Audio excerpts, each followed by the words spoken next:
এত শরীর খারাপ লাগছিল না, আর যেতে ইচ্ছা করছিল না, ঠান্ডা লেগেছে।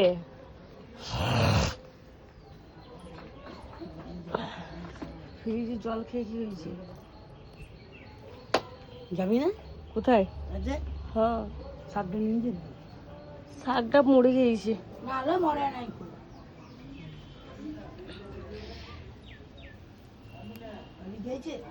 শাকটা মরে গেছে সর। তারপরে এই শাকটা শুধু শুধু গন্ধ করবে, আমি বেকার তখন ইয়ে করবো, নিয়ে যাবো মুনকা শাক।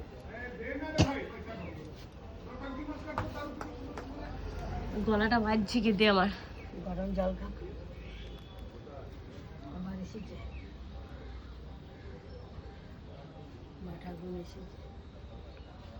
এর মধ্যে চলে এলো ঢেমনিটা। হ্যাঁ, কাল এসছে। কি আর করবে, উড়ো কুটকুট করছে।